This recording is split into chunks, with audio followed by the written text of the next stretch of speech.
told your friend you're not okay?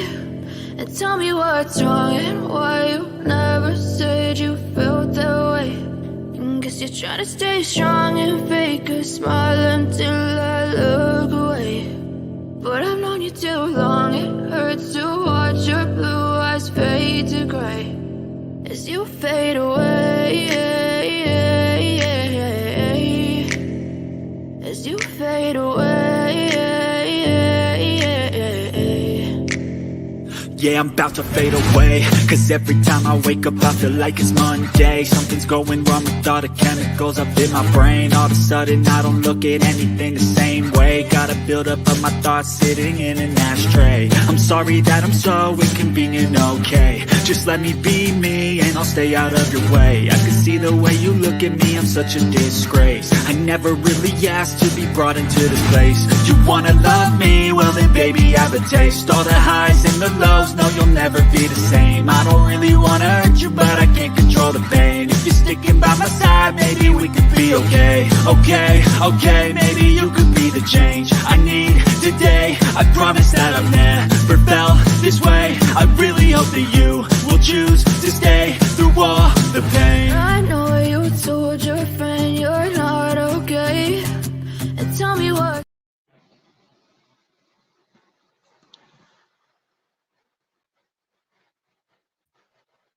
Hi, I apparently took myself out.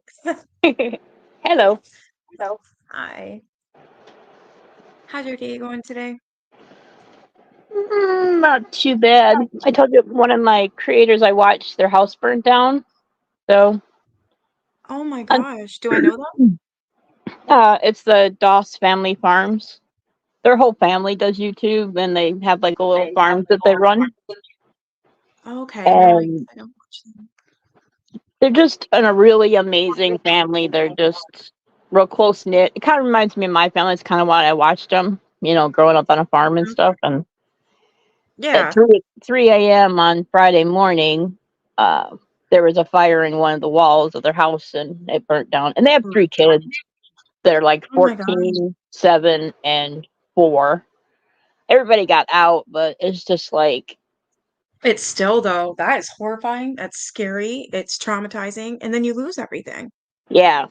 And then the thing is, like, the emotion, like, he was like, okay, I don't care about the material things, but it's the personal memories. Like his first son, who's 14, his blanket from when he was a baby got ripped, a table that was from his grandparents got wrecked. It's just like the emotional attachment you have to things.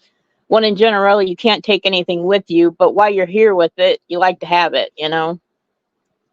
So it just kind of hit me hard because it's like, dang, It's sad. I remember that when that happened to Snyder and I can't remember his boyfriend's name, but their house burnt too. I think they lost a cat as well, I think. Dustin Daly. Yeah, Nick Snyder Yeah. and Dustin Daly. Do you remember that? That was Yep. that was horrible too. And then on top of that, I don't know if you watch Adam McIntyre. His No, cat had to but be I put do. down today.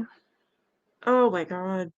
And he just lost a cat in January to FIP, which is basically an infection that cats get similar to COVID, Yeah, I was but just it's not gonna the say same cat thing. thing. Yeah, Oh well, my gosh. technically, if you're a good veterinarian, and he kind of insinuated, and I would kind of agree because I've been in the situation where I've taken a cat in, they gave him a clean bill of health, and then they go in to like do surgery, like to get them fixed or whatever, and they die, and that's what happened with one of my cats too. I took him in, they did a clean bill of health, and I was going to get it because it was a rescue, and I was going to get him neutered, and Yeah. he had heart murmurs, and he died on the table. Oh my God. Oh, that would be so devastating. So I'm now sorry. I just got done watching Adam's video of him that he had to have his cat put down. It's like, Jesus, it gets worse. Right? And then it makes you want to cry. Oh, I've been crying all day. I figured I would have too. Thank But you for becoming a member, sir. I don't know. How do you say that? Sarah Bear? Sarah Bear, I think. Okay. Hi, SD. Hey, Cool Gamer. Hey, Triple Threat. And because of the fact that I feel everything kind of more amplified, it just like Oh, it's hits amplified. me. I hear you. I'm the same. It Yeah. just hits me big It's like time. your own. Yeah. Hey, Zuna. My son's sick. I don't know what's going on with him. Yesterday, his throat was sore, so I kept him home. He hasn't been to school since, well, a week ago, last Tuesday. So today he's like, I don't know. He's like, I know when I'm sick, my body feels weird. I'm like, what do you mean? He's like, it like tingles or something. I need to laugh, but I'm like, what? I believe he says that. He's like, no, I feel like crap. He looks it too. I was like, are you serious? And then of course me, I still have that kidney infection. I thought maybe I don't know, like maybe it was just a back issue, but I've had kidney infections before, so I know how it feels, and it's back again today. And it went Have you away. It was so weird. So I'm like, okay, obviously something's going on with me. Like my glands are all swollen, and of course I have a disgusting thing on my leg. have been checked for kidney stones and gallbladder issues? I don't think so. I just hate going in there, and every time I go in there, it's like, yeah, so I got this problem, this problem. And I just feel like he looks at me like I'm only like 12 or something. Like I don't know Uh, what I'm talking about, or can't you find a I'm different exaggerating. Not doctor? that I'm exaggerating, but it's like, come on, you can't have that too. And sure enough, every single time he tests me for something, I tell him, he's like, oh my God. I'm like, I'm telling you, I'm 39 years old and I feel like my body's 100. It's just everything's, Yeah, I have like a love-hate relationship with doctors because, like, for the longest time, I was always overweight as a kid. I was like overweight since I was 3, and oh wow. it's like back then in the 70s, it was, your kid just needs to exercise. I was outside in the summer from the time it was light out until it was the street lights came on. I was active. Yeah. I rode bikes. I, ran up trees. I mean, I hopped fences. I wasn't that I Same. wasn't active. And Yeah. then as I got into my teenage years, it was because I started menstruating early at 9. Oh, that's the issue. That's why she's gained weight. It's like, no, dude, what was it 3? I didn't have it at 3, and so I was in 3rd grade, and then from that point on, they were telling me, oh, she's just not eating right. And my mom, we had 7 kids. It's not like we had a plethora just to feed junk food, and she Yeah. made meals. But so it wasn't until after I had my accident that they decided to test my thyroid, and they said, oh yeah, you don't have a very good thyroid. I'm like, really? Only been telling you people this for 10 years, 20 years. And then That's once they got me awful. on thyroid medicine, I started to lose weight. But because I wasn't working anymore and I became sedentary, I gained all that weight back and then ended up having gastric bypass. And then that was a whole situation. So it's like doctors just have like selective hearing, I think. Like they look at the Same. person, they make the judgment, but they don't ask for the information. And when you have the information to give, like you do, it's like they Yeah. think you don't know it. Like you're just making it Yeah, up. It's irritating. exactly. Yeah. But I would find another Hey, doctor. Dana. I would like to be. I have to go Wednesday, and then I got a call today that there's a cancellation. So I'm gonna go to my dentist tomorrow to get my teeth cleaned. But apparently, I don't know. I was looking, and I'm like, wait, I have a little itty bitty baby chip in my tooth, like tiny as hell. I'm surprised I noticed it. And I'm like, that's okay. So I swallowed that clearly. I like this one's fixed, but I remember when a big chunk of my tooth cracked and came off. I was eating sunflower seeds, so I don't eat them no more. And I didn't even notice. Um, like it didn't hurt or anything. And then I must have swallowed that too, or spit it out with the shell. I don't know, but I don't even want to think about it. But yeah, my teeth have always been horrible. Hey, I lost Rhonda. Hey, Ansrita. Hey, Teresa, BFF. because of the medication that they put me on. I was on such heavy doses of narcotics that or opioids or whatever you want to call them, that it Hmm. damaged my teeth so bad that I had no choice. It was either continue on a regular basis to go in and have cavities filled that were never going to get better, that were continuing to get worse, or Yeah. have them all pulled and give me dentures. Well, at 33, it's kind of sucky that you're going to lose all your teeth at 33. At that point, I still had hope Yeah. in my life, and then I was like, okay, fine. So one day he pulled 12, the next day he pulled 14, and he was like, I've never had a patient be able to do that. I'm like, I deal with chronic pain 24/7 at this current point. I said, I'm not going to deal with Yeah. extended pain just because it's going to be one tooth at a time. So they took it all out. But it's Good like, then. Wow. it's a lot to go through. But I kind of Yeah. look at it like, oh well, I mean that's life. What are you gonna do? But a lot of people, I mean, like I said, I still had hope at 33 that I was gonna be able to I get would too, better though. and get married and have kids and do all that, and then it was just Yeah. one letdown after another. So now I've just kind of That's accepted it. awesome. Feel better? Yeah, a little bit. I called in for you. And sorry, I'm just talking to my son. I called in for you, so you don't have to go tomorrow, okay? Leland, I called in, so you don't have to go tomorrow, okay? I just lay down, relax, watch a movie since Tuesday.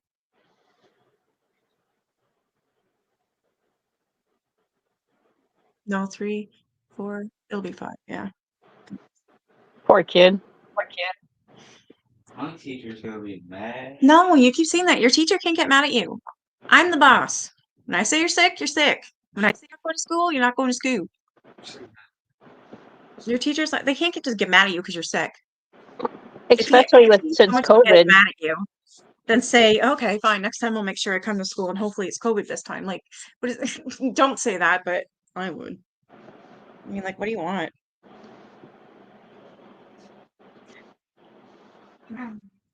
You're still the Because you parent. didn't do.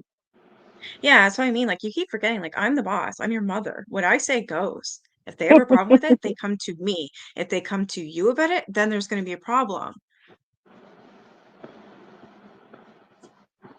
Why would you lay that Alright. at a 12-year-old's feet anyway? Yeah, he's scared of his teacher. He was. He's really nice, so I don't think he'll care. Oh, well, then don't worry. I thought maybe you were scared of him. The other one you had was a arsehole, but Yeah. I'm glad he's gone. And I'm glad her principal's gone because her and I almost got into it. She's a little bit too nosy and Judgmental? very and condescending, and she tries to make you feel stupid because she's the principal, I'm assuming, and she thinks that she's smart because she's a principal, which I imagine she is. But she says things that kind of make you go, "Huh?" And then you feel stupid. It's like, okay, what? Yeah, she's very argumentative as well. Like, I told her my kid wasn't going back to school because COVID, Mhm. and not now, but this is a couple years ago. And she said, well, COVID's going to be around for a while, so you need to send him back sometime. I said, yeah, well, it's my decision. He's my son. And I'll be like, there's no way in hell I'd forgive myself by sending him to school and for him to get that. Like, I don't think so. People are dying. You think I'm going to send my school there? Like, who are you to judge me? Oh, I lost it. I'm so glad she's gone. I can't with her. The mama bear came out. That's where my mom was. I had Yeah, a teacher like, when I was don't. in second grade. We were learning how to write cursive. Well, my middle Yeah. name is really long. It's Genevieve. And it has a lot of I's and E's and V's in it. And we were supposed to write our Yeah. full name. And I didn't know how to spell it. I was in second grade. It's kind of hard to spell, especially when you're young, not using it And all the time. she came I to my probably spelled paper and I had just put J as an initial instead of the full name. And she says, Yeah. why are you so stupid? You can't write in cursive. You can't write your whole name. And her name was Mrs. Valentine. And she had these like black cat eye glasses on and she had big bomb Oh, foot wow. hairdo and everything. And I went home. I was like devastated because I'd never had anybody tell me I was stupid because I really wasn't stupid. I had Yeah. a higher above average linguistics. Like I knew words that I shouldn't have known and I knew how to spell them. Yeah. I just never really took the time to figure out how to spell my middle name because it wasn't something I used every day. So I went home and told my Exactly. mom, and my mom went up there and ripped her up one side and down the other. That teacher Good. kissed my ass for the rest of the year. I was just like, Oh, "Sweet." good. If you couldn't go to the bathroom, you had to write your name on a board. And I was like, I have to go to the bathroom. She's like, okay, go. I never had to do any of We were it. never allowed. It Yeah. was forbidden for us to ever go to the bathroom. I mean, ever. And like you asked in class, oh my God, are you ever in trouble? You had recess, you should have went then. Now you can wait.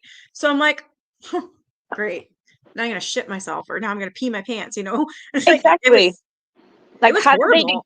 do they determine they're going to make a schedule for 30 plus kids Yeah, hygiene, like their bodily functions. It's all going to be on the same time frame. It's not.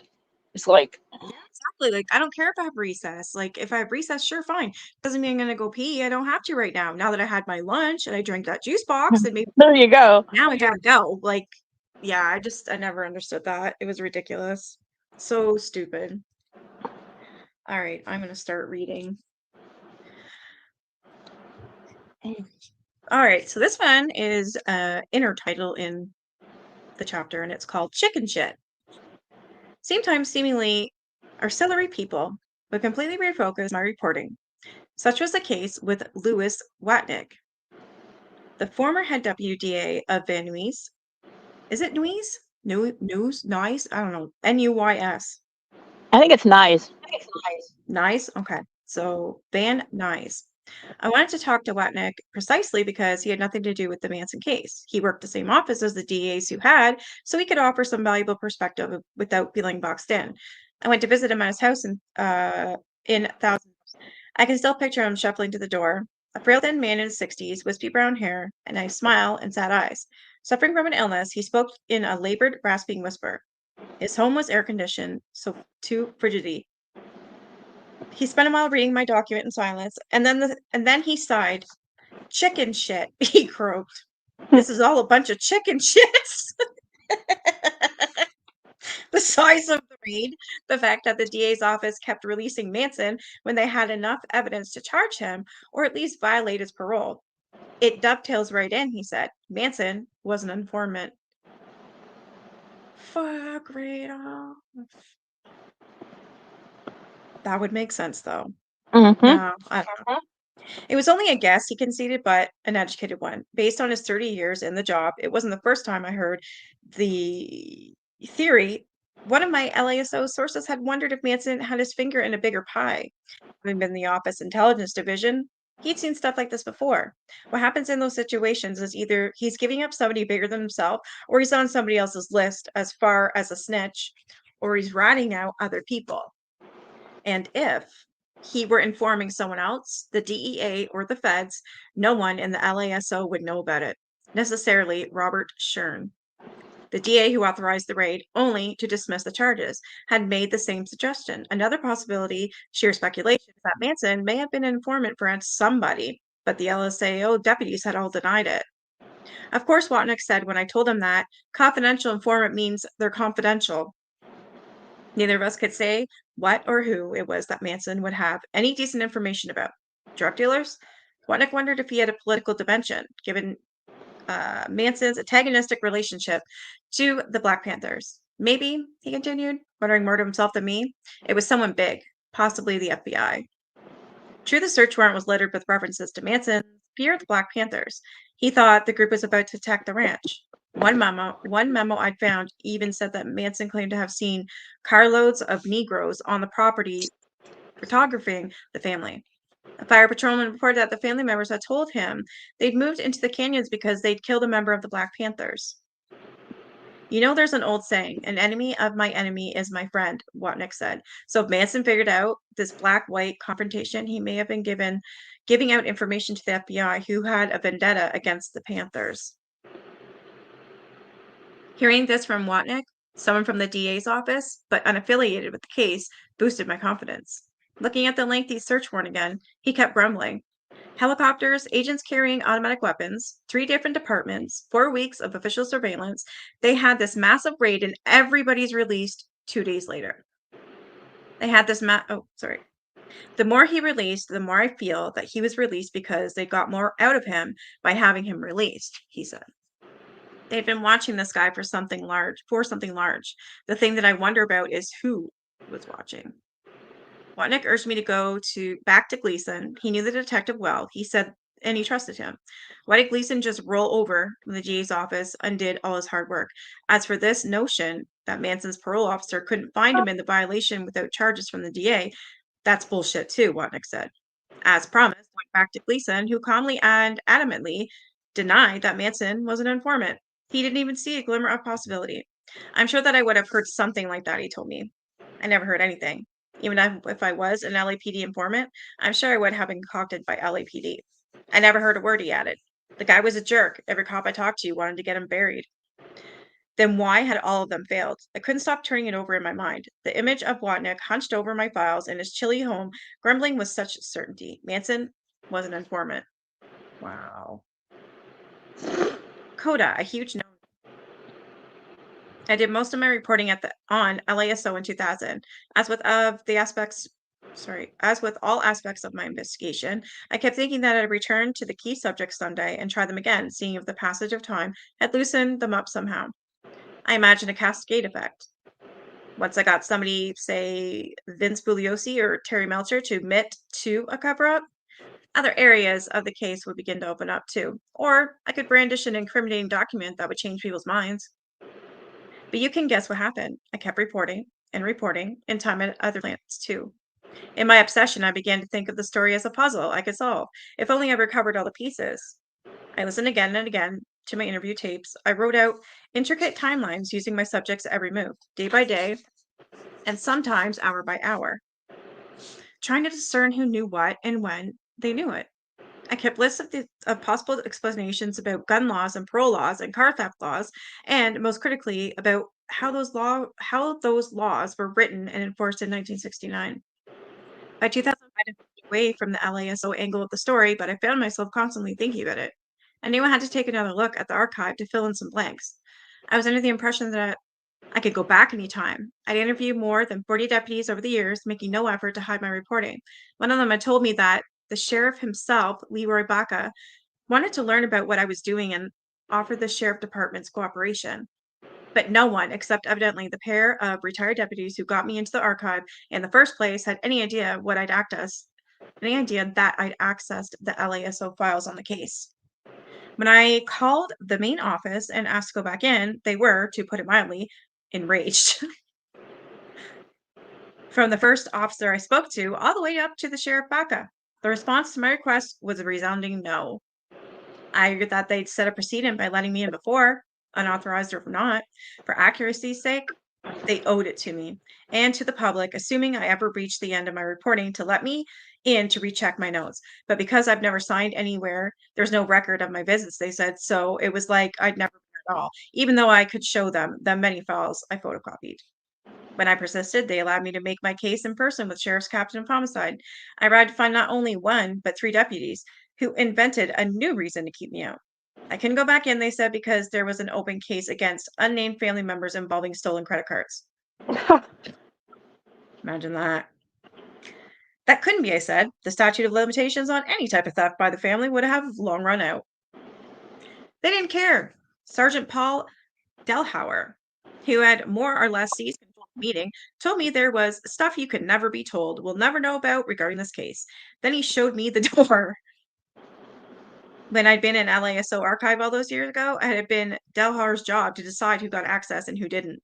For that reason, the sheriff's office had decided he was the guy who had to take my calls now. So I did call him again and again and again and again after that. We got on each other's nerves, and our conversations devolved into intense acrimony. What happened as far as you getting access to those materials, he said, with the air of magnets? No. Mertenant was a huge no-no. Delhauer accepted that this no-no wasn't my fault, and in his more charitable moments, he allowed that it put me in tricky position, but he didn't see what he could do to help. I don't really care, Tom, he said. I see absolutely no significance to those questions. They have nothing to do with the resolution of this case. They have nothing to do with the scope of the investigation. I told him about Watnick's theory that Manson might have been an informant. This is rank speculation, he said. I honestly find it appalling. They say that a lot. Hey, Molly. Well, of course it was speculation. That was one reason I tried to get back into the files, to see if there was any validity to it. I don't get paid to do your research, Delhauer said. Everybody seems to be jumping to conclusions about some big grandiose thing, he said. Worn down by my persistence, Delhauer finally agreed to remind Sheriff Baca of his long ago offer of the Sheriff Department's cooperation. If I wrote a letter to Baca, Delhauer would make sure he received it. He didn't respond to my letter. I was unrelenting, following up constantly. At last, I was granted an interview with the sheriff himself, who, it became apparent, had been thoroughly briefed on the angle I was pursuing.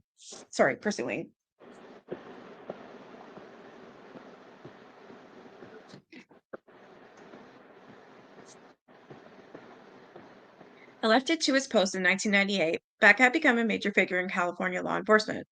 Heading the nation's largest sheriff's office, he oversaw 18,000 employees with a jurisdiction covering more than 4,000 square miles. Known as a strict enforcer with no-nonsense style, he was at the peak of his power in November 2005 when we met at his headquarters.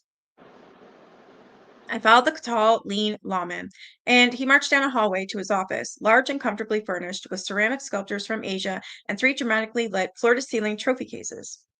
Hanging on a wall was a framed quote of Baca's from the Los Angeles Times. We need to carefully concern ourselves with the feelings of other individuals, and not engage in rhetoric that just inflames divisiveness. We sat at a coffee table. I was on a couch. He was in an easy chair, tan and slightly stooped, wearing his uniform. Making it clear the meeting was going to be brief, he suggested. I get right to my point. I wanted to get back to the files, I said, to learn why his department had been so lenient on Manson.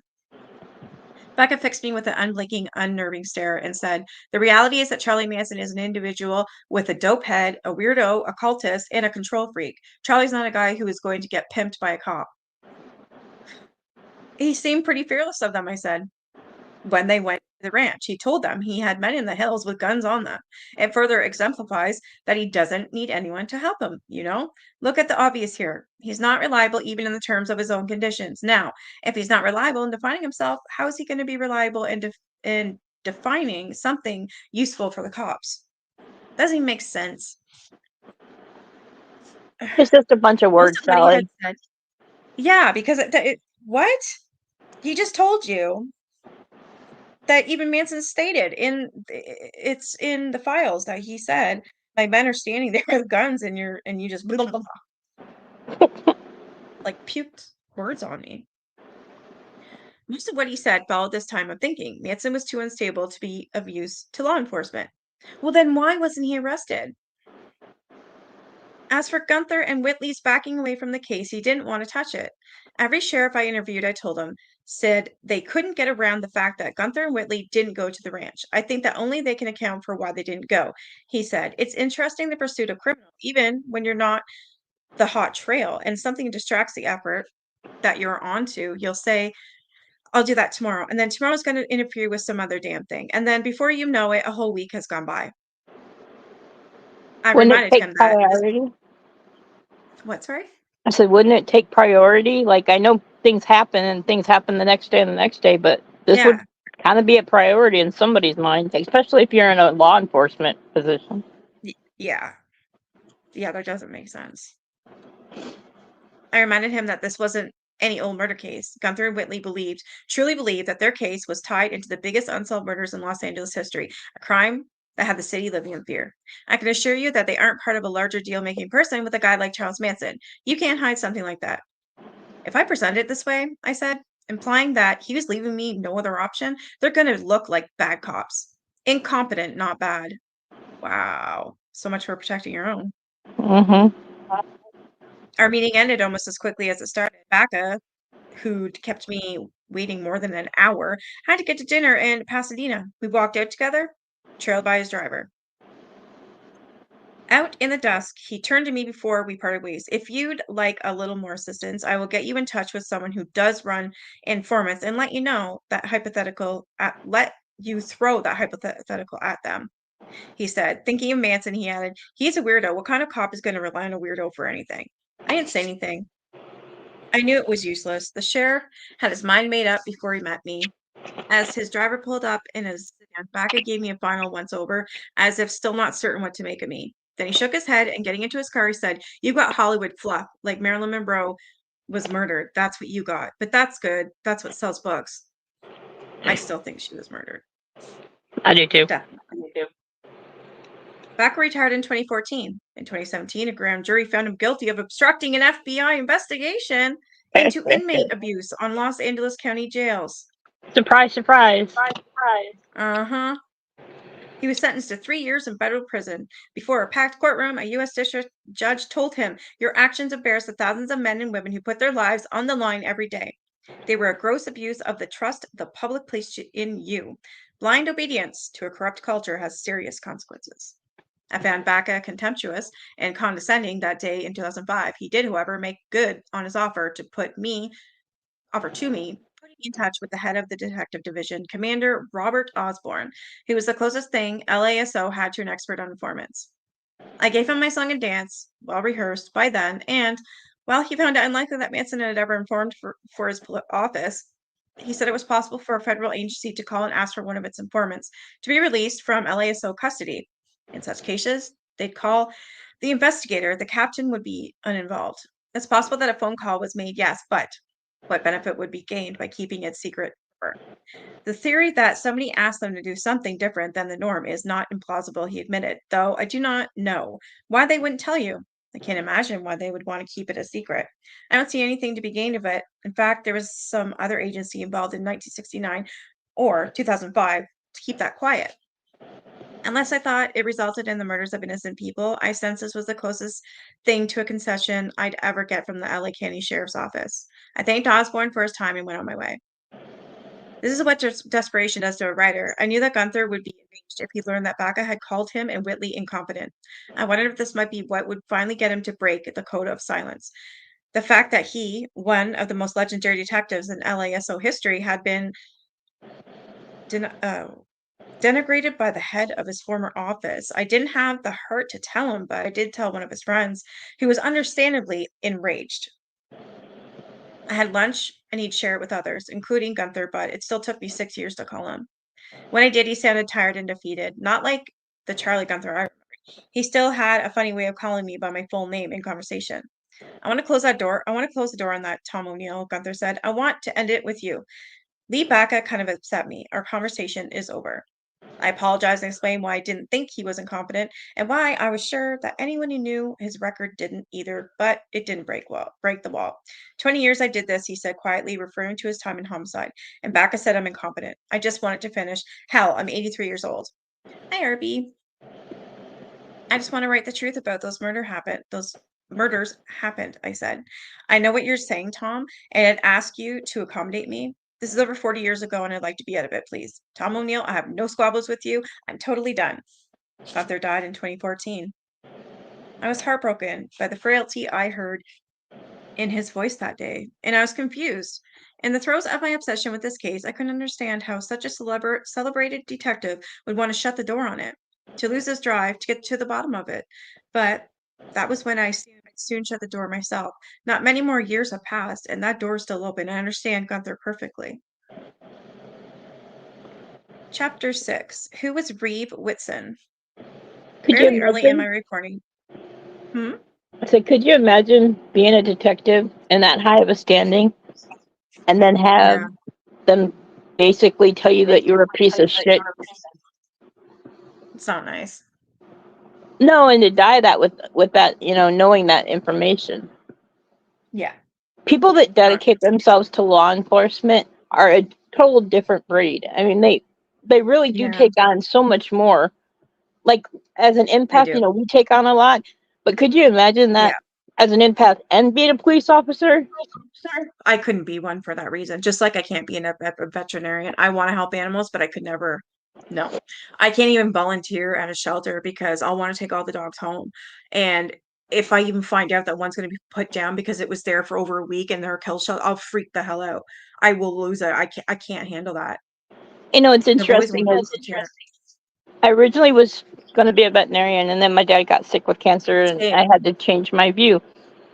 But I was able to. I mean, I probably knew I was empathic back then because my mom would always say, "You have such a big heart." Like I would give like all my snacks and stuff to kids at school that didn't eat. Like I was just Yep. I gave too much of myself. I always put myself out there, but I was Yep. able Same. to find a line between it. I knew I wanted to help, and I knew that it would hurt me by helping, but I kind of like was able to make that path. So that's how I got into hospice nursing after my dad died, and the hospice team was so good to him. The hospice nurse came to me and said, "Oh, you'd make a really good nurse." So it was like just these little guided paths that I took. But Yeah. it's hard when you feel so much for everything all the time. It But is hard. It's somehow very I've been hard. able to find a middle road and been able to do all of that and keep my sanity at the same time. Yeah. Yeah, that's amazing. I'm surprised that you did that. Like, I don't think I could go. I mean, I want to help people. That's all I've ever done. I don't know. I think, like, especially with animals, I cannot handle it. I just can't. When it comes to humans, I'm more lenient on that for some reason. I don't, well, unless of course it comes to children. But Yeah. like, it's not like I don't care, but I can handle it more than when it comes to animals and babies. I just I res- wow, it's too much. Way my too last much. dog that I had that I rescued, he was 4 months old and he was in the shelter, and I'd gone there to adopt the Dalmatian puppies. They had like 7 of Yeah. them. And I walked by his cage and I said, "Well, what about him?" She's like, "Oh, he's getting put down tomorrow." I'm like, "Okay, Yeah, I'll see take that? I'd be him." like, give me And that she's dog just now. like, "Well, you wanted to see the puppies." She's like, "He's really aggressive and he doesn't listen, and he'll Too bite." But bad. within 2 days, I taught him how to sit, lay down, shake, roll over, play dead. It was just who had him before. They were abusive to him, and he was Yes. horn shy. Like if you put your hand near his head, he would cower. It was Oh just a my fear God, that instinct. breaks my heart. But he lived 17 years, and it was I would like, have took the dog too. but the lady was like shocked. She's like, "Well, don't you want to see the puppies?" I'm like, "I don't even need to see the puppies. I saw the one I wanted. I just Yeah, trusted the fact exactly. that. I'm like, I'm not going to have Exactly. him I put would have done the down. same thing. I just couldn't have him Ugh. put down just because someone misunderstood him or abused him. And Oh, I'm so happy you got him. My gosh. he was a good boy. He was a full-bred German short-haired pointer. And then when he would stand Aw. up and he would see something like a squirrel or something, he'd point, his tail would go straight, and his foot would be up. It was so cute. Aw. Oh, no worries, Teresa. No worries at all. Fairly early in my reporting, I knew I could have wrapped up my premiere story if I really wanted to. I had the guts of a great piece, but sorry, even if it was too late for the milestone 30th anniversary of the murders, I'd spoken to duplicitous celebrities, seedy drug dealers, bumbling cops, and spurious prosecutors. I've been threatened and cajoled and warned off my investigation, but I didn't have a smoking gun. There was only mountains of circumstantial evidence. The thrust of my story was still, every time I hear that word, it just fucking grosses me. Thrust. Like, what? I hate that word. Ugh. I lost my thought. So, it was still mired in ambiguity. I worried that my reporting could be too easily dismissed, Lee Baca style, as Hollywood fluff. So I kept going, although in many ways I've come to regret it. A few of my interviews were especially tormenting, the ones that convinced me I couldn't call it quits yet. I thought of little Joe, Jay Sebring's barber, who'd received an elliptical phone call from a mobster after the murders, and of the first suspects, Charles Ducott and Billy Doyle, who claimed to have intelligence connections, and of Preston Gilroy, who alleged that the police allowed Manson to remain free because they knew he planned to attack the Black Panthers. Huh. I thought most of all about the possibility that Manson, of all people, had some type of protection from law enforcement or was even an informant. It boggled my mind even to speculate that someone like Manson could be plugged into something bigger and presumably even darker than he was. But this is where the reporting took me. I started reading up on the use of use of informants, pursuing old editions of the two major Los Angeles papers of the era, the Times and the Herald Examiner. I learned that in the mid 60s, both the LAPD and the LASO had infiltrated groups and considered a threat to the status quo. Anti war leftists, the Black Panther Party, the other black militant groups like the U.S. organization, a fierce rival of the Panthers in Los Angeles. Posing as leftists, agents, provocateurs would gain the trust of these groups from the inside, provoking them to commit crimes or do violence against rivals. Even from a distance, this line of inquiry gave me pause. I'd never been interested in conspiracies. I wasn't one to speculate about a second shooter in JFK's assassination or faking the moon landing. For the first time, though, I saw the appeal of trafficking in murky secrets. It was an attractive option, as long as people believed you. If I knew the plot, I could change the way people understood one of the seminal crimes and criminals of the 20th century. If I got it wrong or took too much on faith, I become someone who made people glaze over at parties, politely excusing themselves if I droned on about the big picture. Hi, Brenda. Even if it made me look crazy, I wanted to see whether the informant theory held water, if Manson had any credible connections to the government or law enforcement, and if I could link him to the police infiltrations of leftist groups I'd read about. Then, as if I conjured him from thin air, someone emerged who fit into the puzzle. He seemed to have wandered into Southern California from the pages of a spy novel, and not a very well written one at that. His name was Reeve Whitson, and his intersections with the Manson investigation suggested a dimension to the Tate LaBianca murders that had been wiped from the official record. I had to save my ass. It started with, I'm just going to go with Hattie, Sharon Tate's friend and personal photographer. When I spoke with Hattie over the phone in 1999, he'd never given an interview about the murders. Sorting through his memories, he recalled something he'd never been able to explain. At 7 in the morning on August 9th, 1969, Hattie got a frantic phone call from a friend. Rubbing sleep from his eyes, he listened as the caller delivered the terrible news. Sharon Tate and 4 others had been murdered in her home on Cielo Drive. Afterward, in numb terror, he and his girlfriend switched on the radio and listened all morning for further reports. They had to wait a while, as Tommy later learned. That call came 90 minutes before the Polanski's maid had arrived at the house, discovered the bodies, and ran screaming to the neighbors who called the police. Unwittingly, Hattie had become one of the first people in the world to hear about the murders, all because of his friend. That friend was Reeve Whitson, whom Tommy characterized as a mystery man, a phrase I'd hear a lot as I researched him in earnest. A close friend of Tate and Polanski, Whitson had a talent for discretion. When people remembered him at all, he was usually on the periphery, coming and going, his purpose unknown, his motives inscrutable. If Whitton's involvement had been limited to that early phone call, I don't know whether I'd have given him a second thought. It seemed entirely possible that Hattie had gotten the time wrong. To get some sense of Whitton's role in this case, I looked his name up in the trial transcript. It appeared 4 times, all during Hattie's testimony. It was Whitson, he confirmed on the stand, who brought him to Bugliosi during the investigation, of course.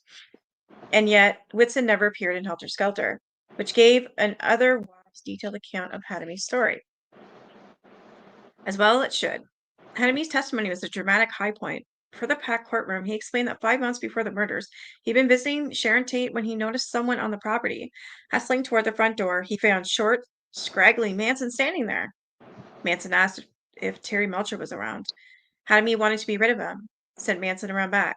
He knew that Rudy Altobelli lived in the guest house and could tell him where to find Melcher.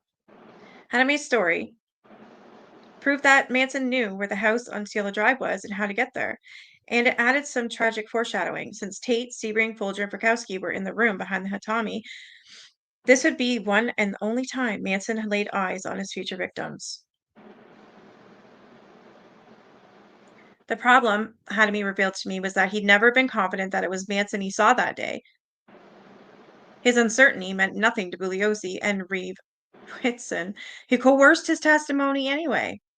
The circumstances I was put through to become a witness, Tommy said, I didn't like it at all, Whitson told him. Hattie, you saw the guy, Altobelli said so. We needed another person to corroborate it. Presumably, Bugliosi felt he needed 2 accounts of Manson's visit to the house that day.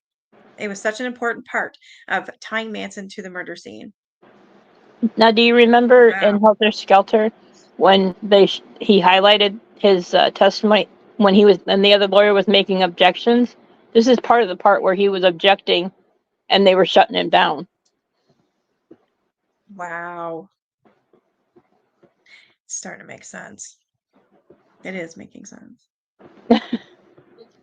It's scary that makes sense. Yeah, it is. Tommy demurred, and Whitson turned the screws, effectively threatening him with deportation. He said he'd ensured that Hattie, an Iranian without U.S. citizenship, wouldn't be able to get another visa if he wanted to stay in America. All he had to do was say he'd seen Manson that day at Tate's house. Motherfucker.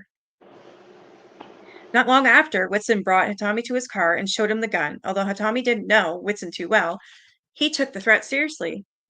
He believed that Whitson really had the means to deport him. Oh my God. I was framed by Mr. Whitson, Hatami told me. I was never sure it happened that way. I had to save my ass. Bugliosi and I were still speaking then, so I asked him if he knew Whitson at all. He didn't recall the name, he claimed. Tommy thought that was rubbish. Bugliosi knows him very well, he said. I could not have been a witness without Reeve. He was right because the defense suspected that Bugliosi and Whitson had indeed coerced Hatame's story. They called on Bugliosi to explain himself at the trial under oath, but out of the presence of the jury, Bugliosi tried to answer for the fact that he'd interviewed Hatami without a tape recorder and a stenographer. Who was in the room when Hatami talked? Just Reeve Whitson, myself, and Mr. Hatami, Bugliosi replied. The judge decided that Hatami couldn't testify to having seen Manson. The jury heard only that he was at the house when a man came to the door and that he sent the man to the guest house. But of course, Bugliosi had forgotten that he'd supplied Whitson's name under oath. Whitson wanted it that way. He served his purpose and then disappeared, Hatami said, like a Pierce in a chess game. A photographic memory. If Whitson was a chess piece, who was moving him around? He died in 94, so I couldn't ask him. And Tommy gave me the names of people who might have known him. Almost invariably, they told me the same thing, that Whitson had been an undercover agent of some kind. Some said he was in the FBI, others the Secret Service. The rough consensus, though, was that he was a part of the CIA or an offshoot special operations group connected to it. I think it's that one. Yeah. It seemed absurd the first time I heard it. An undercover agent wrangling witnesses for the Manson trial. It seemed absurd the second and third times, too. But then I kept hearing it dozens of times. Reeve Whitson belonged to an intelligence agency. As I talked to his competence, a portrait emerged. Whitson had been serious, secretive, compartmentalized.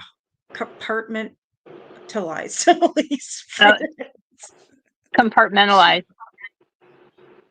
He lived about 8 lives simultaneously, as one friend put it. He had eccentric habits and an eidetic memory. What he did with that memory and whom he did it for remained the subject of feverish speculation. Bill Sharman, a former NBA player and general manager of the Lakers, had known Whitson since 1980. He recalled his friend's photographic mind.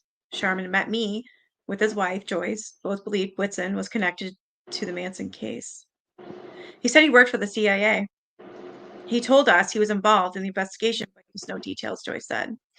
Reeve would tell us the most preposterous things, and eventually we'd find out that they were true. We learned to start believing him. We loved him very much, but he was always a mystery to us. That word cropped up whenever I asked anyone about Reeves, even those who'd known him well described him as a complete enigma, with a penchant for telling unbelievable stories that turned out to be true. Another friend, Frank Rosenfeld, the former president and chief executive of MGM, who'd known Whitson since 5, called him the strangest guy in the world. He didn't lie, Rosenfeld told me. He did not put himself in a position where he told you something and you could disprove it. He was confident that Whitson had some intel connection, no doubt about it. Rosenfeld was one of a few people who remarked on Whitson's odd tendency to call from payphones. He would call me for hours. I always wondered, who the hell is paying the bills? And always from a phone booth on the street. And Reeve knew a lot about the Manson situation, Rosenfeld said. He indicated that if they had listened to him, that a lot of people may have not been killed. He was heavily involved. Jeez. If who had listened to him, I asked. I think he meant whoever was looking into it. The federal people, law enforcement people. He implied he gave lots of suggestions. He was involved and they didn't listen to him. He was bitter about it. That implied Whitson had some advanced knowledge of the family's plans. Holy crap. I wrote it off as faulty memory until I heard it again. Richard and Rita Edlund, who met Whitson through Rosenfeld, described a very cryptic figure who took pains to avoid detection. I know he helped in the Manson investigation, Richard, a special effects cinematographer, said. Reeve was among those, if not the one, who broke the Tate case. But, like the others I'd spoken to, Richard couldn't offer too many specifics, only beguiling memories. He operated in the CIA. I believe he was on their payroll. Reeve was the kind of guy who, because of his background, he still would turn the inside light of his car out, so when he opened his door, the light wouldn't go on. Because he had it that you never knew who's looking. He used his thumbnail to tear the top right-hand corner of every piece of paper he handled to market. Can't shake old ways, he used to say. With his gift of gab, Whitson had anything but a military bearing, a man who couldn't be stereotyped. He was infiltrating the town in his incredibly charming way. He was friends with Jay Sebring and Polanski, and the Beach Boys, and he met Manson through all of this. Before the murders, I asked. Oh, yeah, their encounter come through Dennis Wilson, Edlin recalled, in the period when Manson was trying to break into the music business through the Beach Boys. Reeve was the kind of guy who would meet everybody. He would create the infrastructure of the town in his mind. There was hardly anybody that he didn't know. The likeliest story, I thought, was that Whitson was some kind of a con man, or at least a slick liar, and that Hadame had simply misremembered or exaggerated the incidents culminating in his testimony. But Whitson's friends had me more and more convinced that he had been involved with Manson. Maybe the most compelling evidence came from Neil Cummings, a lawyer who'd known Whitson since '84. Several people had told me he was among Reeves' closest confidants. So I took him to lunch. I hadn't told him about Hadame's claim that Whitson had called him before the bodies were even identified, but he corroborated it independently. Holy shit.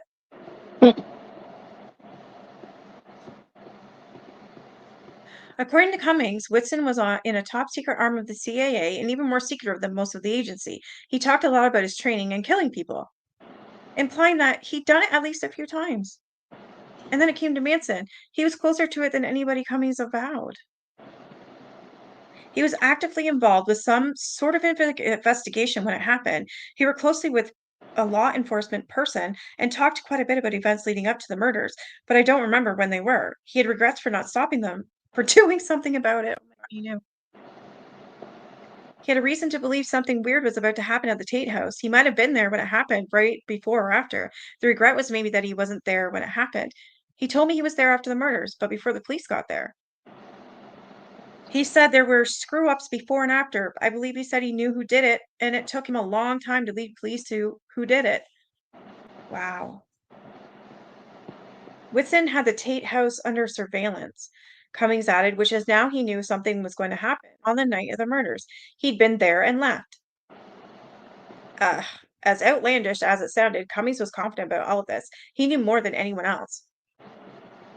I was flummoxed. For a year, I've been hearing a rumor from people inside and outside the case that Manson had visited the Yellow House after the murders, that he'd gone back with someone unknown to rearrange the scene.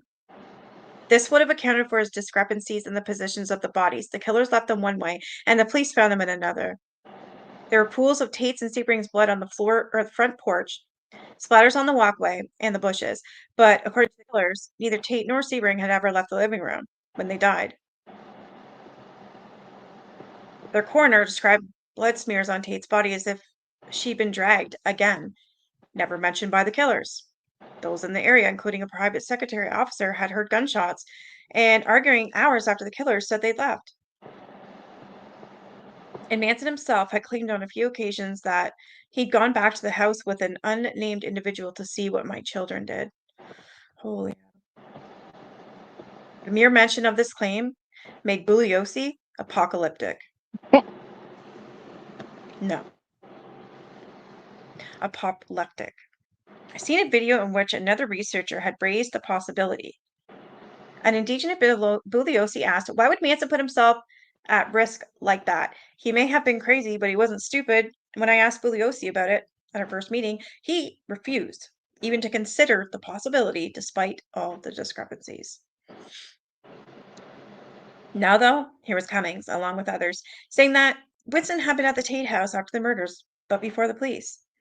Here was Hadame saying Whitson had called him that morning. Cummings said it was Whitson's biggest regret that he hadn't been able to prevent the slaughter. Maybe these are the words of a self-important liar. Or maybe Manson was telling the truth about his return visit. And Whitson had been there too. This is incredible. That seemed delusional to me, but Cummings and Hadame were crazy. They were two independent, credible sources with the same story. It seemed possible to me that Whitson was the fulcrum, the man who could connect everything. The strange omissions at the trial and in Helter Skelter, the blatant failures of LASO to follow up on good leads, the suspicion that Manson could be an informant, the murmurs about narcotics deal gone south. If I wanted to construct an unfied field theory, Whitson, linked to intelligence work by no fewer than a dozen sources, would have to be at the center. Knowing that a lot of what I had was circumstantial and speculative, I contained myself. I had a ton of work ahead of me. But looking back, when I wonder how I let this consume me for the better part of 20 years, I can point to Whitson as a major cause. He did not exist. The vital records on Whitson were thin. Born in Chicago on March 25th, 1931, he'd grown up in Kenneville, Indiana, and even had his childhood had a whiff of the fanciful to it. His mother was a dancer. His father was a world-renowned acrobat, part of a traveling family act. An only child, he developed a flair for the dramatic. At Indiana University, he was the lead in school plays, and he so enjoyed acting that they transferred to the Pasadena Playhouse, moving to LA, and hoping, like so many before him, to become an actor or a singer. As a friend put it, his great strength was his natural affinity for people. He could play all these roles.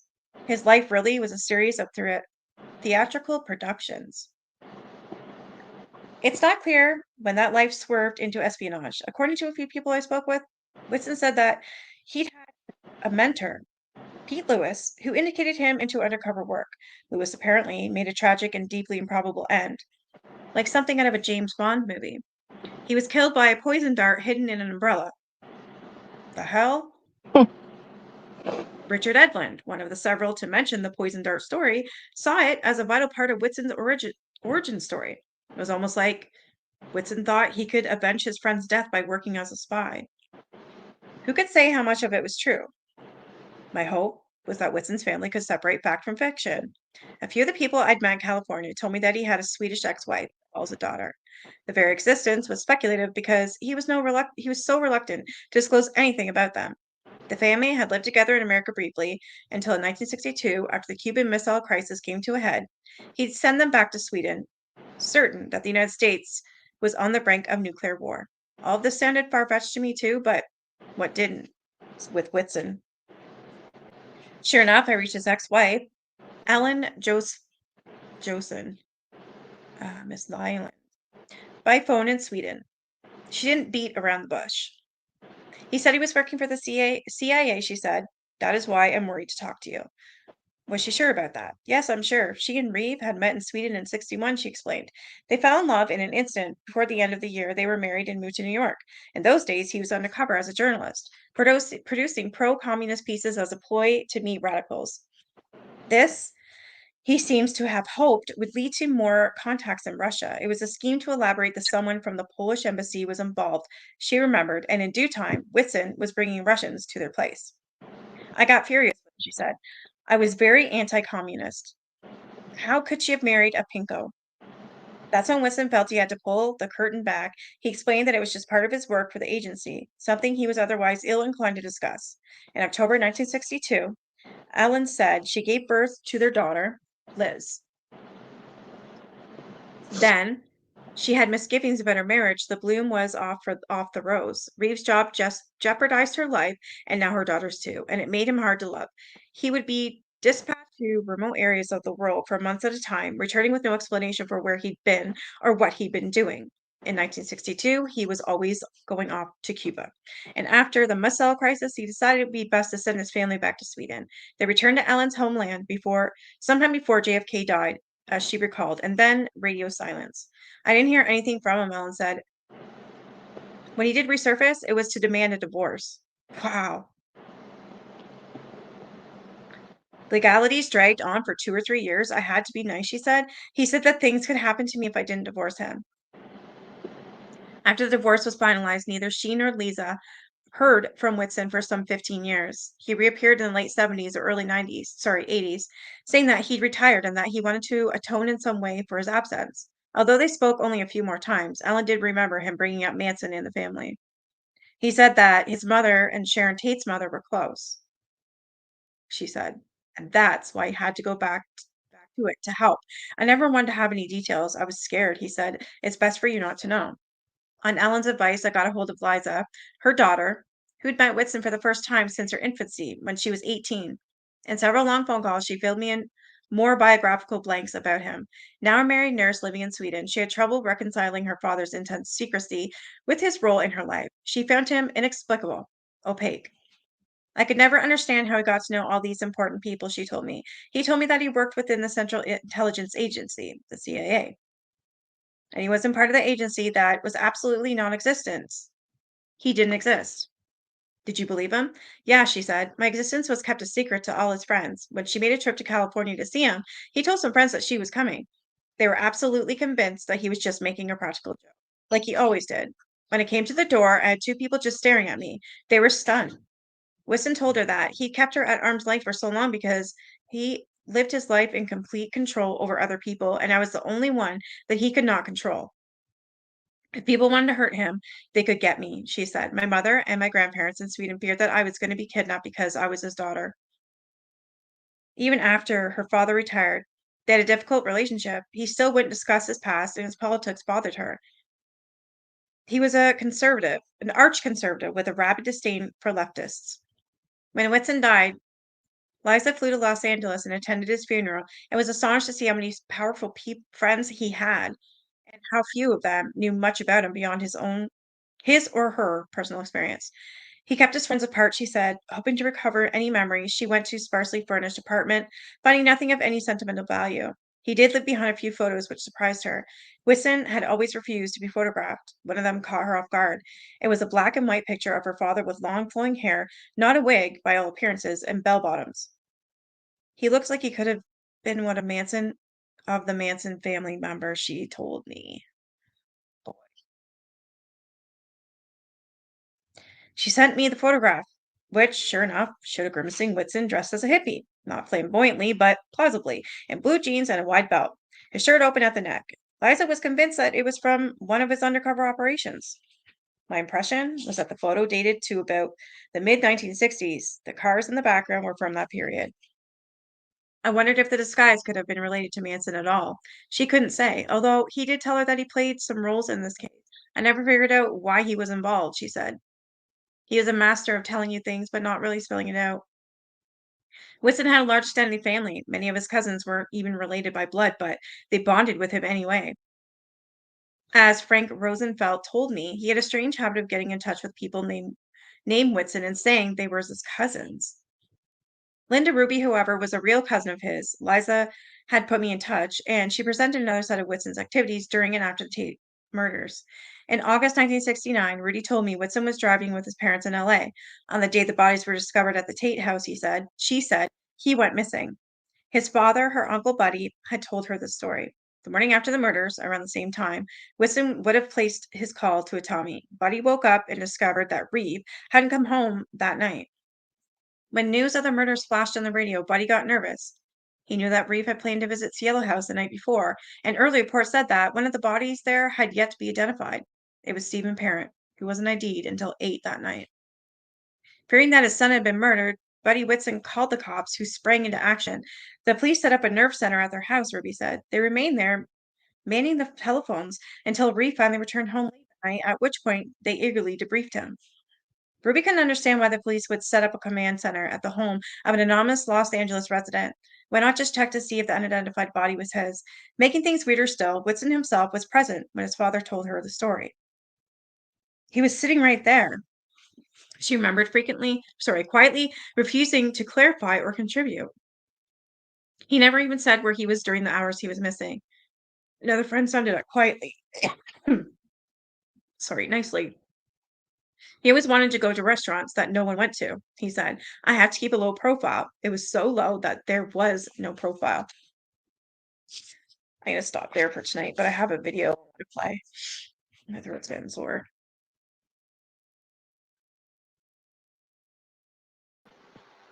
I'm sorry. That's okay. I don't know. It just bounced me. I was like, hello.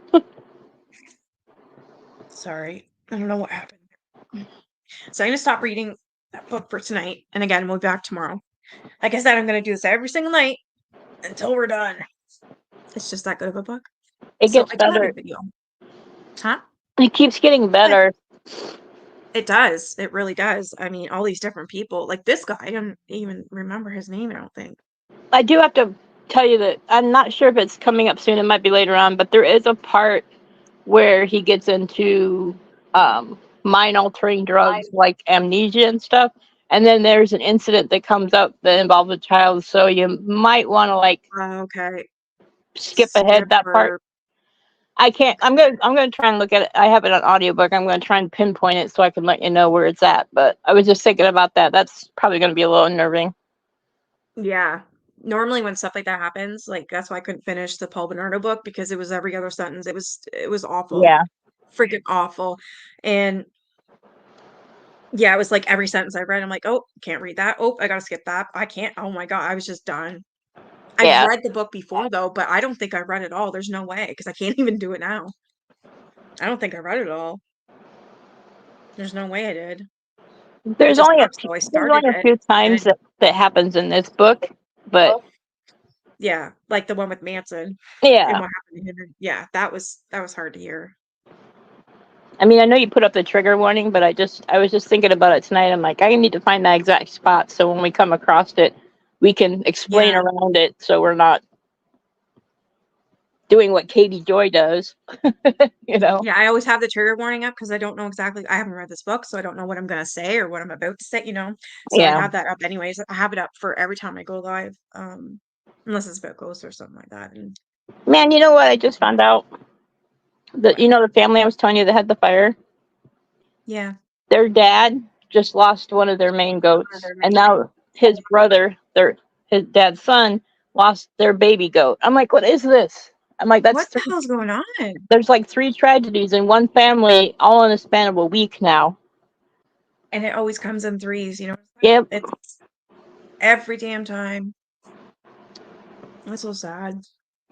And the baby goat was only like 5 months old. Aw. They named him Harry Houdini, which was so cute. He was a little brown. He was a little brown goat. And I don't know. That's so cute. I'm hoping that the Sad. tragedy stops soon because it's killing my heart. Yeah.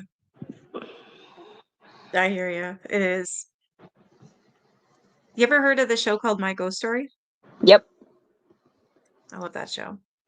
Well, there's this guy on here. I've watched this a couple times, but I want to play it anyways because it has to do with Sharon Tate and it has to do with her spirit. This Yeah, guy comes off I've seen this like, one. have you? What do you think? Do you think he comes off authentic? Yeah, I I mean, think he's credible. I think so too. Yeah, me too, because just the way, I don't know, just the way he talks and stuff, like he's genuinely concerned and he's upset, he's sad. I don't know. So I thought let's give this a watch. It's only what, 7 minutes and 49 seconds. He doesn't I embellish just think it's like a lot of interesting. people do. Like they add things. Yeah, He just seems to be right yeah, straight to the fact of what's happening. yeah. Like even though the house was torn down and the new one built, it's still on that ground, Yeah. you know?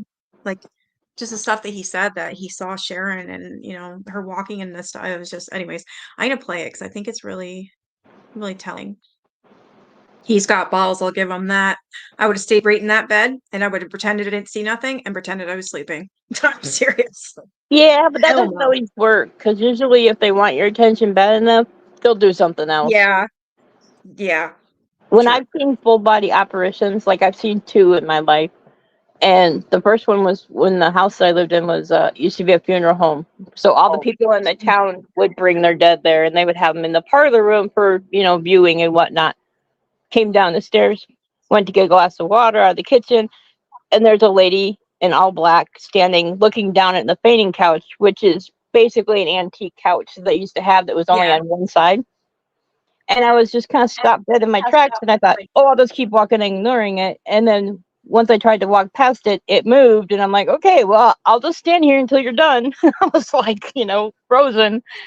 I was like, Wow. no, I'm just gonna wait. And then she just disappeared. Like I blinked, That's so like if you crazy. would blink and disappear.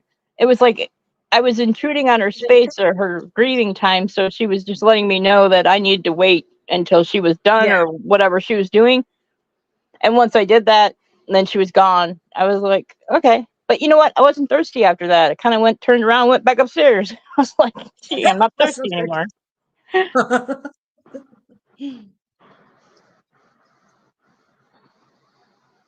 And I heard the words, "It's Sharon."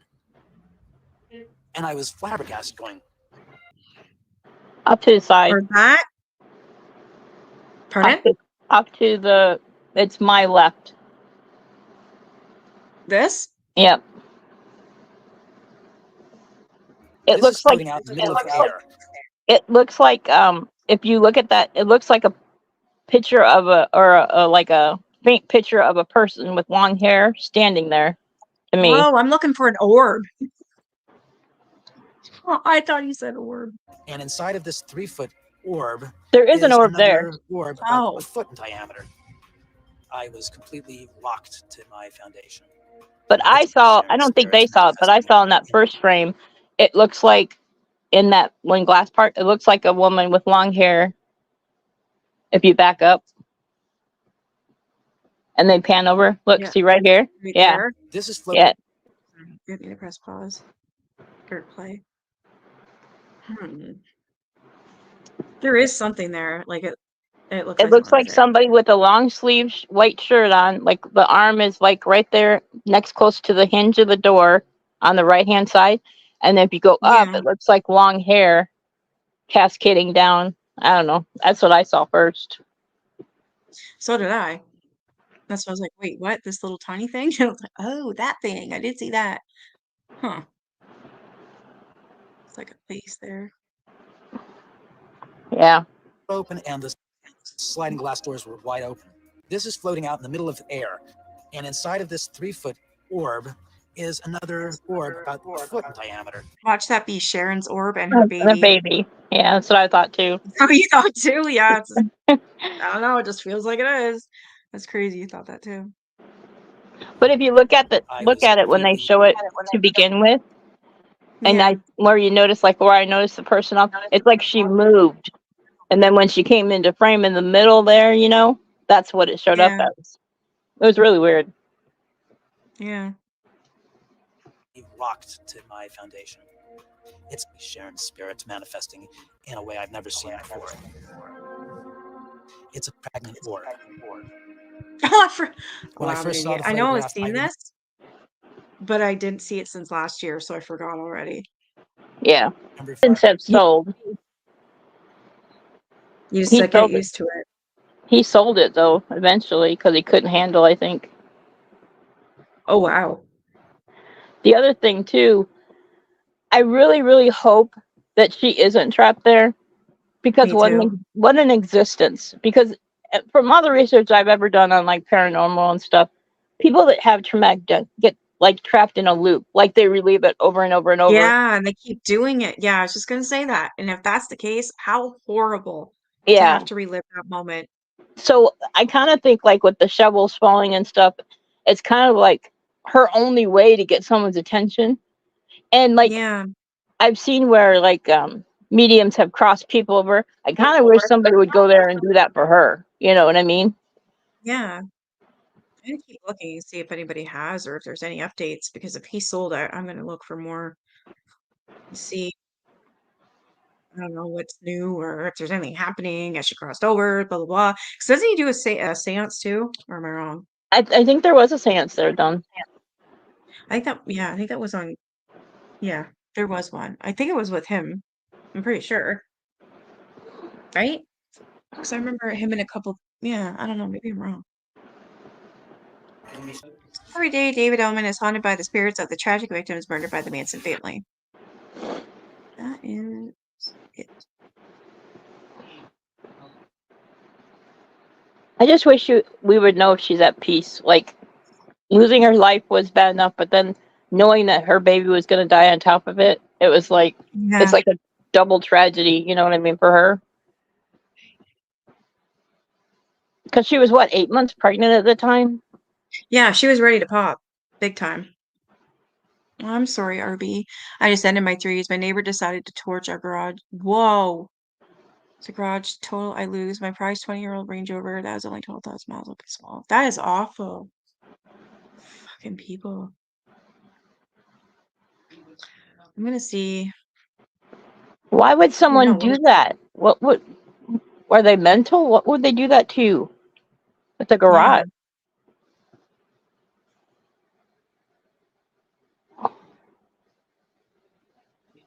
Wow.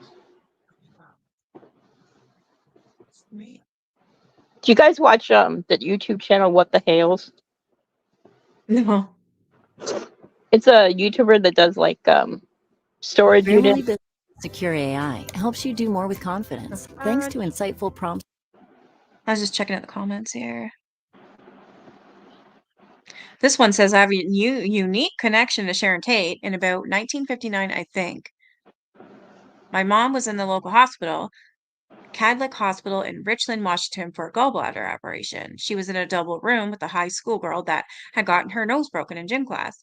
I think she was hit in the face with a volleyball. The girl was in the hospital to get her nose repaired.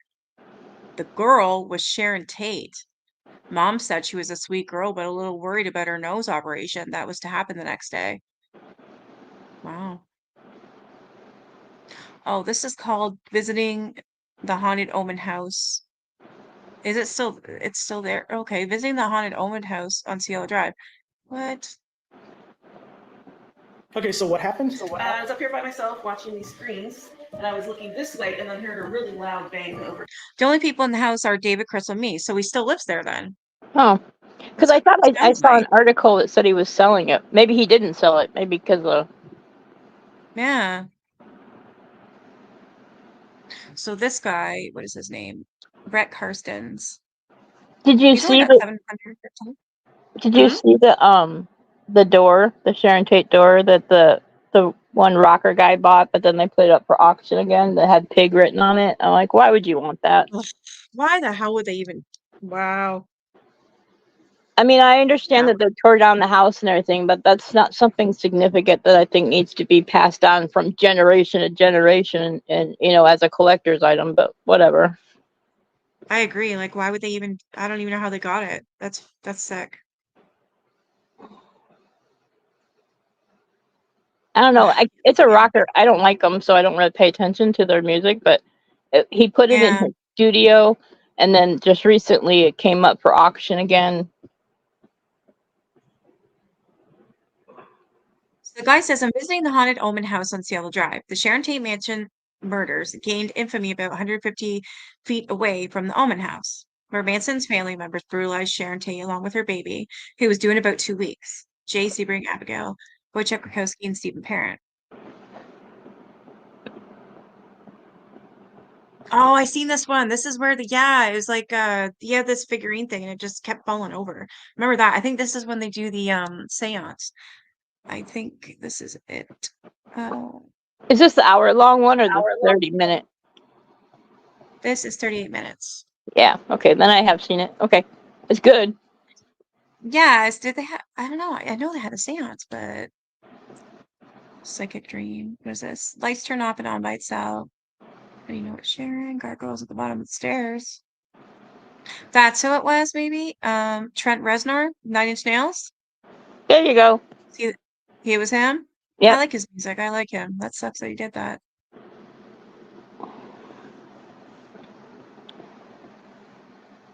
I like more like Bon Jovi, Rick Springfield, but I'm from the 80s, so what do you expect? So am I, but I don't know. I like a lot of things.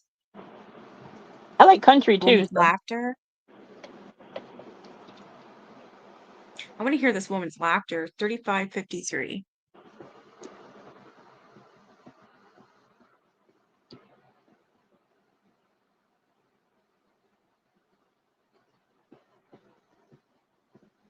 Because I know they're going to drain. Right. So Well, here at this I'm trying to head it off, I Of think. course.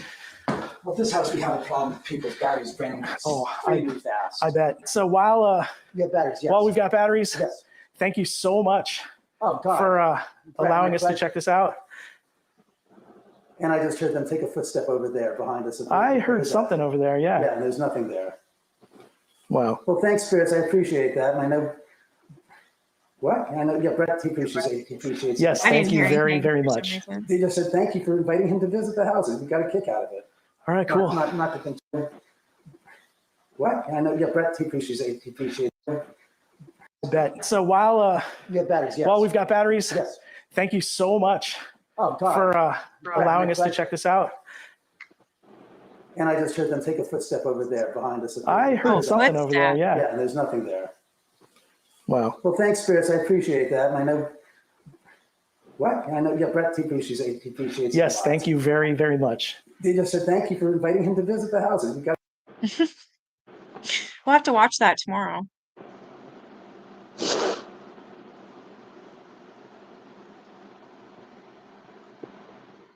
Do you like cemeteries? Do I like them? I mean, like, Scare me. do you But scare you, or I would are go you- in. like when my dad passed away? He's buried in a really old cemetery, like early, like the Yeah. earliest one is like 1794. That's buried there. Well, his parents are buried there, and my mom's parents are buried there, and his grandparents and all this stuff. And so he was buried there.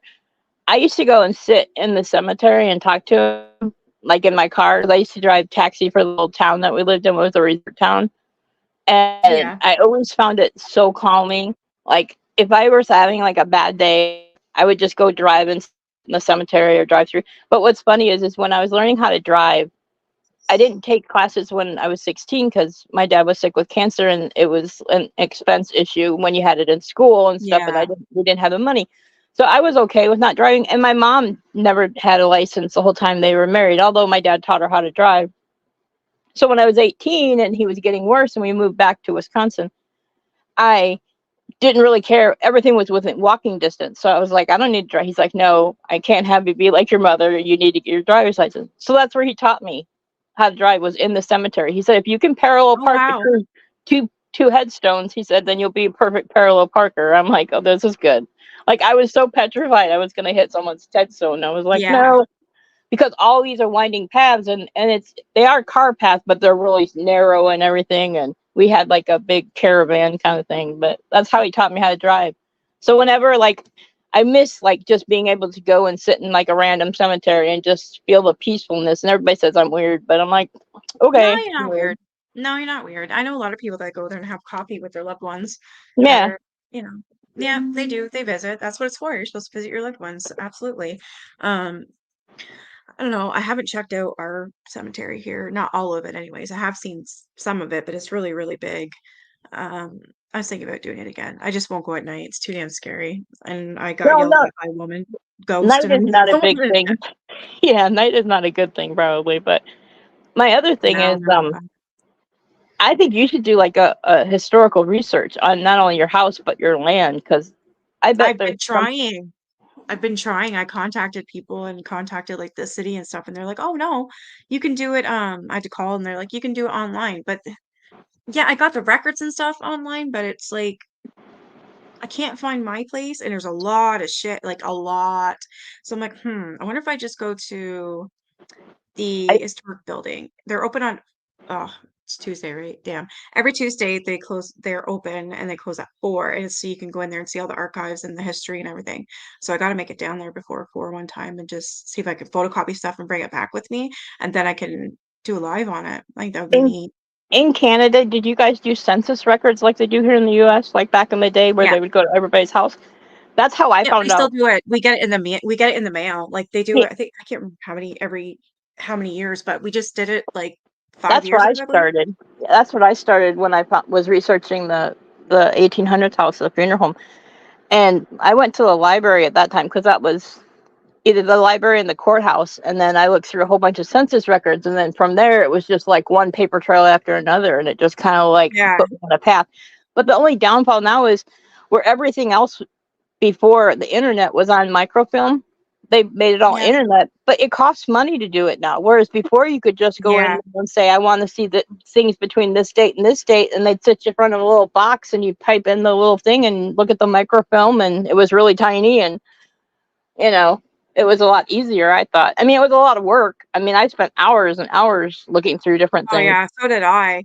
Just looking through all this stuff, I'm like, this is gonna take me a fucking year to do this. Like, I need to go somewhere so someone can help me because I don't know how to do this properly and just find out what I'm looking for and whatnot. So I was thinking, yeah, either go to the library or the can't remember what the hell it's. I can't remember the name of the building, but I know it's open till 4 every Tuesday, and that section's open where you can go in there and look, I guess. It's just sad that they've taken something that should be everybody's ability to do and made it into a profitable thing for people. I mean, Yeah. where all those records were used to be, free to access if you just took the time and spent the time looking for them. Now everybody wants Yeah. to get paid. And it's not even that I'm not even willing to pay somebody. It's just that I want to verify with my own eyes what is there, because you're trusting somebody you don't know to research Yeah. history on something that's really important to you. And they could pretty much just say whatever and you're supposed to take it. And that's where my issue comes in. Yeah, I agree. I'd rather do it myself. I love looking at stuff like that. And I just want to know, like, I already know what happened in the past here, and it's disgusting. Yeah. Disgusting. There was ritual killings of children and pedo rings. All Do you live like in a cul-de-sac or a suburb or something, or like is it, yeah, your house is close together? close, yeah, cul-de-sac. Yeah.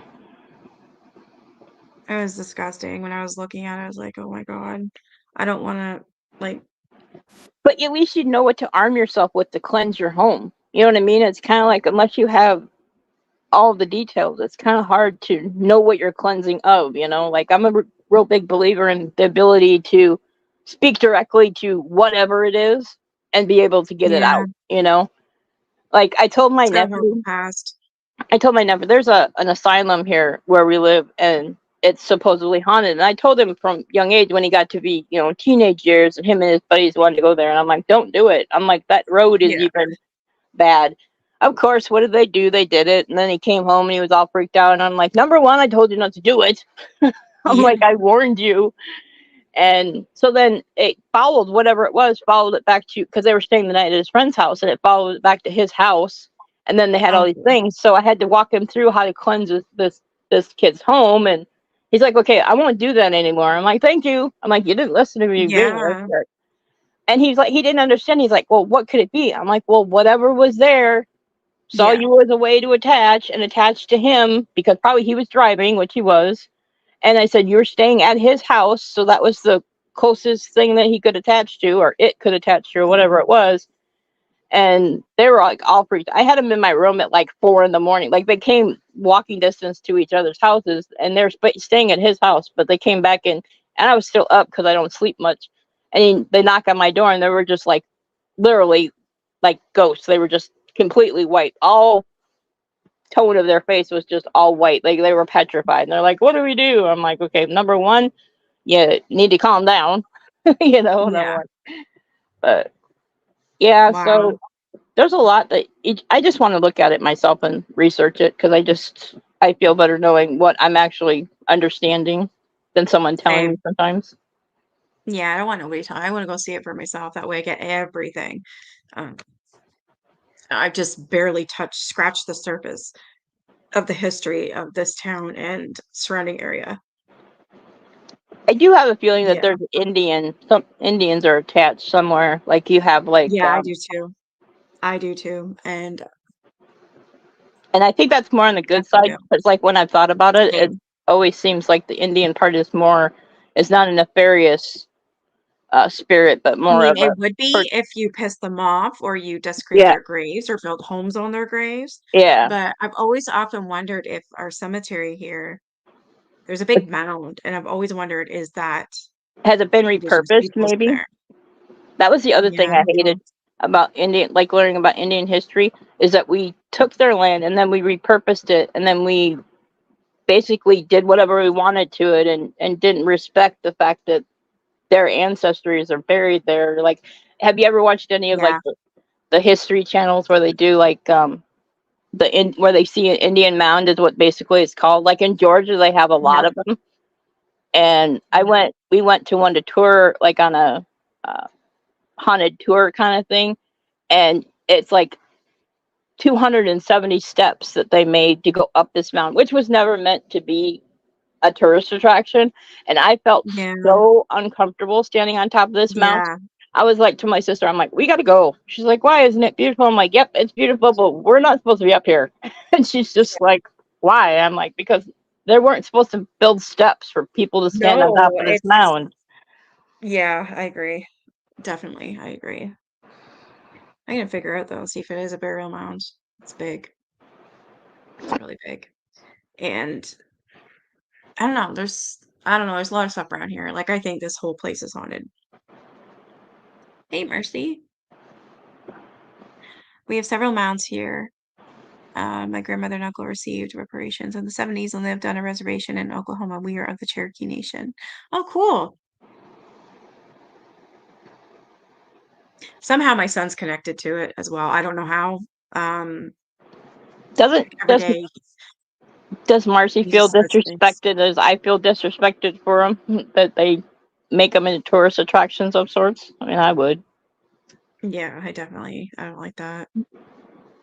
I mean, you can This see one. them and you can view them and stuff, but to make money It's off weird of 'cause- it, yeah. Like my son came to me last night. He's like, you're supposed to respect the thunder. I'm like, what? He goes, yeah. He goes, he showed me this guy, this chief, and he was trying to, I don't know, make his own picture of this chief for some reason. He was like shading it in, like he's an amazing artist. And he's like, yeah. So for some reason, he's always like, he's got all these things he wants me to do on my channel. And it has to be all do with all indigenous peoples. Like he keeps slipping me pieces of paper. Like this one is the poorest Native American reservation, what it really looks like. And the guy's name is Peter Santiello, I think. Where'd the other one go? I've got quite a few papers here. There's a whole bunch of them. He's like, yeah, you need to do this. Okay, what's this one? Oh, visiting Lakota, the medicine man. Like he's like, do this, do this. I think you'll like it. He's like, remember you were doing that stuff with the indigenous peoples and people came on. I'm like, wow. Okay, so he's got me. I don't know. He's an old soul. I don't know what his connection is, but I believe he definitely has one. And he's telling me how we need to use sage whenever it thunders to sage ourselves to like thank. I don't know who we're thanking. I forget what he said. I forget what he said. But he's like, yeah, we need to use sage. So I have sage he used. So when the thunder and the rain and the lightning, we have to thank it. And I'm like, I never knew that. Huh. I didn't know that, but yeah, he's really into this stuff. I'm the same way, Really Marcy. I into it. don't hold hate in my heart. I just feel very upset. You know what I mean? Like it just bothers me. But I don't Yeah, even hold hate in my heart for my ex-husband who tried to kill me. So it's like, I don't I've know. met you with that. I can't do Ugh. it because it'll destroy me. It has no effect on the person that you hate or the things that you hate. It does nothing to that. It just hurts you. Yeah, So I just won't hold it in my heart. makes sense. But I'm just one of those people I can't forget. I can't forgive. I can You know. forgive. My mother is a big grudge holder. I mean, like she had reason to be, but my grandfather, her father, wasn't a very nice man.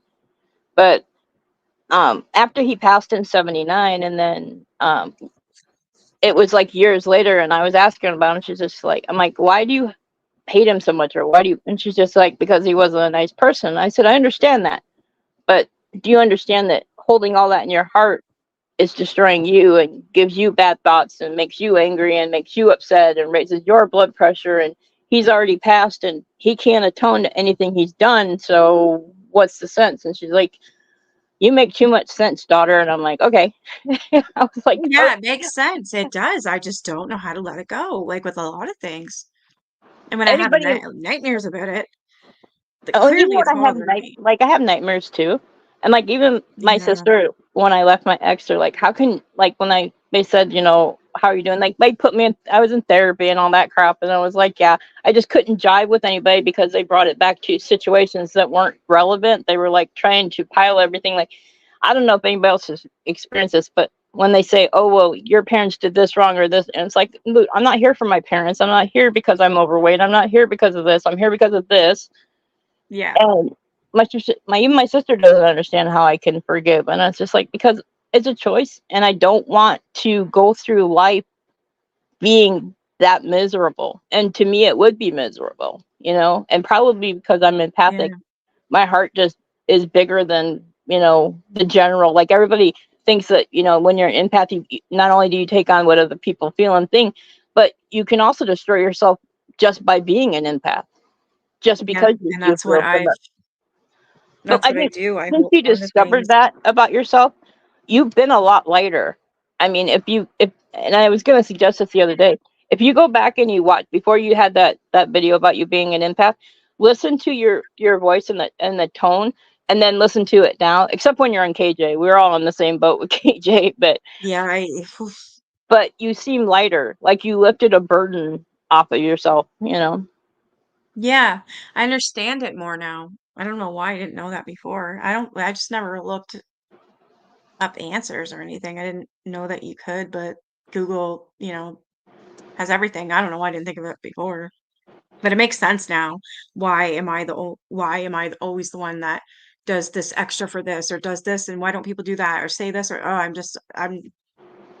now I know why. Now I know why. And now that I figured that out, it's like makes total sense. And I think that makes total sense why I am completely different from everybody in my family because nobody else is like me. Even your brother, because me and Mm. my brother's he's only 13 months younger. We're considered like Irish twins because my mom had us so close together. But Yeah. we're both redheads, so we're both fair skin, and like he can lie better. Well, I don't know how he does it because like I lie or I try to lie and I turn beet red. He can lie straight to your face and you wouldn't even know it, you know. But it's Yeah. like he's got like gifts or whatever. He calls himself a medium. I told him to tread a really thin line with that though, because Yeah. it's it's okay to have that ability, but how you use that ability is pretty scary. You know what I mean? Like if it's all for Yeah. good, yeah, great. But if it's like right now he's making money off it, and I don't really approve of it, but that's just me. Yeah. But he does have some empathic, but he doesn't lean more into that. He leans into other things instead, and it's like I don't Oh, understand I see. why can't you try and be your genuine self? I mean, like but he doesn't like to be like he holds his grudges too. So I'm like, it's kind of hard to be an empath and hold grudges to the extent that you do. I mean, it's possible, and it's people do it, but it doesn't allow your It's full possible, ability to come trust out. me. It sucks. But I do I think need you've to become a lot lighter since you discovered this about yourself. I think you actually, I haven't haven't had a had nightmare in a nightmare. while. Yeah, that's what I was gonna Which is ask. weird. I was gonna say I was gonna bet you haven't had as many nightmares No, that's weird. I don't know why, because I always have nightmares. I don't know. I don't because remember that's all part of those letting when I go. actually. You think so? I hope so. That would be amazing. The only time I have nightmares anymore is if I'm sick, where I'm not like I don't feel up to good enough to like understand my mind or whatever, and my mind will go rampant, and then I'll end up having a nightmare. But it's only when I'm sick. Now it used to Mm, happen all the time until I just basically stopped giving into it. I stopped feeding into the negativity, and I stopped, projecting that out into the world, and I started reflecting more into myself, and then it kind of like cured itself, I guess you want to say. yeah. I don't know. I can't remember. It's just weird now thinking on it. I don't remember the last one I had.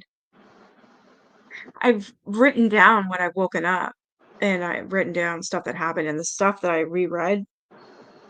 Oh my God. I don't know how I haven't I've gotten a better way for you to do like that instead of writing it down, because as I you would write it, forget. you start to forget it. But what I used to do, and I learned it from therapy, I bought a little handheld tape recorder, and as soon as I would wake up from a night or in the middle of a nightmare or whatever it was, I would just start repeating whatever it was that was going on in the nightmare, and then it would be up to me if I wanted to listen to it back. And there were a couple of times where I did, and it was just like really therapeutic because then they got less and less as I went along. But writing Yeah. it down, the only problem is you have one thought and you can only compute so much at a time from your head to your hand to write down. So it's a Yeah. lot easier if you just say it into like a little handheld recorder and you know tell your story of sorts of what's ever happening at that moment. I do have one actually. I might try that. I don't know. I forgot that I wrote my dreams down like even years ago when I was going back through them and I found some that where I knew family members were gonna die, even pets. It was Hmm. just so messed up. It's like, oh my God, I wish I didn't know those things because when I have that nightmare about them, it's so horrible. It might not be the exact way they passed, but I see it as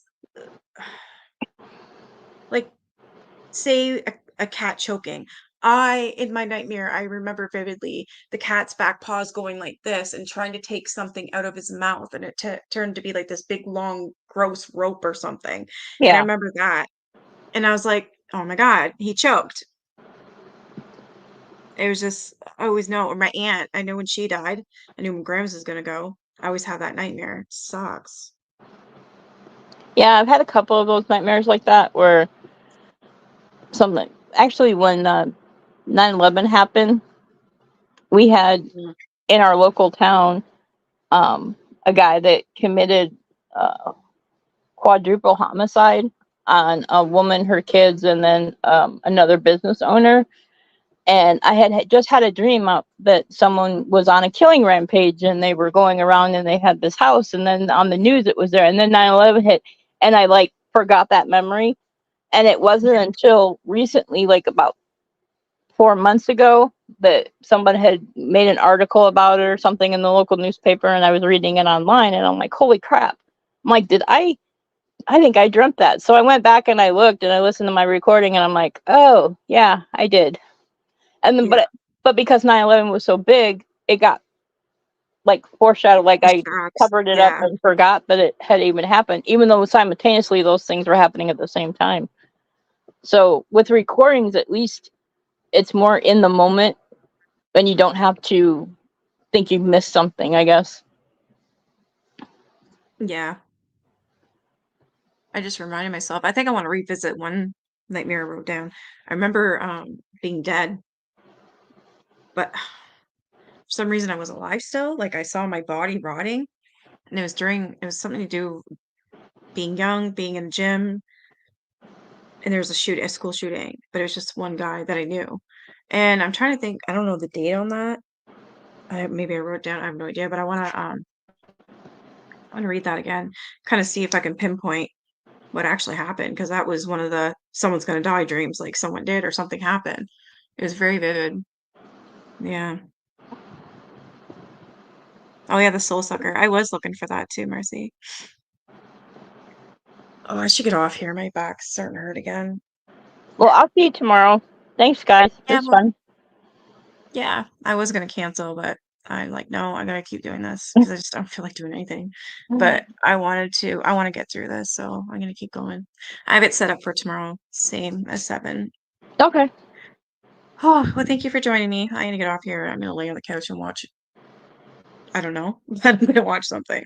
Hope you and your son feel better soon. Yeah, me too. All right. Thanks for coming. Yep. Bye.